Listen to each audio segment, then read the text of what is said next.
ಎಲ್ರಿಗೂ ನಮಸ್ಕಾರ. ನೀವು ನೋಡ್ತಾ ಇದ್ದೀರಾ Lakkesh Yash YouTube channel. SSLC students ಎಲ್ಲ ರಿಸಲ್ಟ್ಗೋಸ್ಕರ ಕಾಯ್ತಾ ಇದ್ದೀರಾ. ರಿಸಲ್ಟ್ ಯಾವಾಗ ಬರುತ್ತೆ ಅಂತ ಎಲ್ರಿಗೂ ಕೂಡ ಗೊತ್ತು. ಯಾವಾಗ ಹೇಳಿ?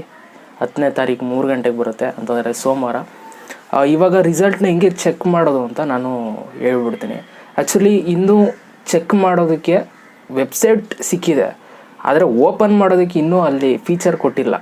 ಓಕೆ, ರಿಸಲ್ಟ್ಸ್ ಅಂತ ಕೊಟ್ಟಿಲ್ಲ, ಬಟ್ ನೀವು ವೆಬ್ಸೈಟ್ ಒಳಗೆ ಎಂಟ್ರಿ ಆಗ್ಬೋದು. ಯಾವೊಂದು ವೆಬ್ಸೈಟ್ ಅಂತ ನಾನು ನಿಮ್ಗೆ ಹೇಳ್ಬಿಡ್ತೀನಿ. ಯಾಕೆಂತಂದರೆ ಮುಂಚಿತವಾಗಿ ನಾನು ನಿಮ್ಗೆ ಹೇಳ್ಬಿಟ್ಟಿದ್ರೆ ಸೊ ತುಂಬ ಜನ ಗೊತ್ತಿದ್ದವರು ಆ ಒಂದು ವೆಬ್ಸೈಟ್ ಮುಖಾಂತರ ಹೋಗಿ ನೀವು ನೋಡ್ಬೋದು ಅಲ್ವಾ. ಸೊ ಅದಕ್ಕೋಸ್ಕರ ಯಾವ ವೆಬ್ಸೈಟ್ಗೆ ನೀವು ಎಂಟ್ರಿ ಕೊಡಬೇಕು SSLC ರಿಸಲ್ಟ್ ನೋಡೋದಕ್ಕೆ ಅಂತ ನಾನು ನಿಮಗೆ ಲೈವ್ ಆಗಿ ಇವಾಗ ನಾನು ನಿಮಗೆ ತೋರಿಸ್ತಾ ಹೋಗ್ತೀನಿ.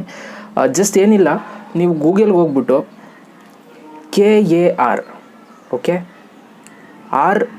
RESULTS.NIC.IN ಅಂತ ನೀವು ಸರ್ಚ್ ಮಾಡಬೇಕು. ಓಕೆ, ಸ್ಕ್ರೀನ್ ಮೇಲೆ ಒಂದು ಸಲ ನಾನು ನಿಮ್ಗೆ ನೀಟಾಗಿ ತೋರಿಸ್ಬಿಡ್ತೀನಿ ಏನು ಸರ್ಚ್ ಮಾಡಬೇಕು ಅಂತ ನೋಡ್ಕೊಳ್ಳಿ. ಅದನ್ನು ಸರ್ಚ್ ಮಾಡಿ ಓಪನ್ ಮಾಡಿದ ತಕ್ಷಣ ನಿಮ್ಗೆ ಈ ಥರ ಬರುತ್ತೆ. ಇದೇ ವೆಬ್ಸೈಟು, ಇಲ್ಲೇ ನಿಮಗೆ SSLC ರಿಸಲ್ಟ್ನ ಕೊಡೋದು. ಓಕೆ, ಇವಾಗ pre university examination board PUC result announced ಅಂತಿದೆ. PUC ರಿಸಲ್ಟ್ಸ್ ಅಂತಿದೆಯಲ್ಲ, ಅಲ್ಲಿ ನಿಮಗೆ SSLC ರಿಸಲ್ಟ್ ಅಂತ ಬರುತ್ತೆ.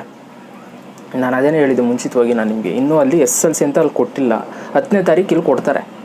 ಓಕೆ, ನೀವು ಈ ಒಂದು ವೆಬ್ಸೈಟ್ಗೆ ಎಂಟ್ರಿ ಆಗಿಬಿಟ್ಟು ಜಸ್ಟ್ ಆ PUC ರಿಸಲ್ಟ್ ಅಂತಿದೆಯಲ್ಲ, ಅಲ್ಲಿ SSLC ಅಂತ ಇರುತ್ತೆ, ಅದ್ರ ಮೇಲೆ ಕ್ಲಿಕ್ ಮಾಡಬೇಕು. ನೀವು ಜಸ್ಟ್ ಒಂದು ಕ್ಲಿಕ್ ಮಾಡಿದ್ರೆ ನಿಮ್ಗೆ ಈ ಥರ ಓಪನ್ ಆಗುತ್ತೆ. ಇಲ್ಲಿ ನೀವು ಎಂಟರ್ ರಿಜಿಸ್ಟರ್ ನಂಬರ್ ಅಂತ ಕೇಳುತ್ತೆ. ರಿಜಿಸ್ಟರ್ ನಂಬರ್ ಹಾಕ್ಬಿಟ್ಟು ಸಬ್ಮಿಟ್ ಮೇಲೆ ಕ್ಲಿಕ್ ಮಾಡಿದ್ರೆ ನಿಮ್ಮ ಒಂದು ರಿಸಲ್ಟ್ ಬರುತ್ತೆ 10ನೇ ತಾರೀಕು 3 ಗಂಟೆ ಮೇಲೆ.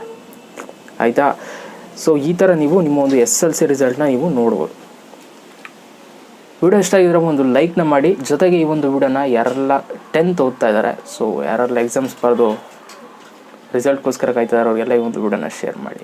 ಒಳ್ಳೆಯದಾಗಲಿ ಎಲ್ರಿಗೂ. All the best. ಫಸ್ಟ್ ಕ್ಲಾಸಲ್ಲಿ ಪಾಸಾಗಿ. Thank you so much. ಮತ್ತೆ ಸಿಗ್ತೀನಿ ಎಲ್ರಿಗೂ. ಬೈ. ಜೈ ಹಿಂದ್. ಒಂದೇ ಮಾತಾಡು.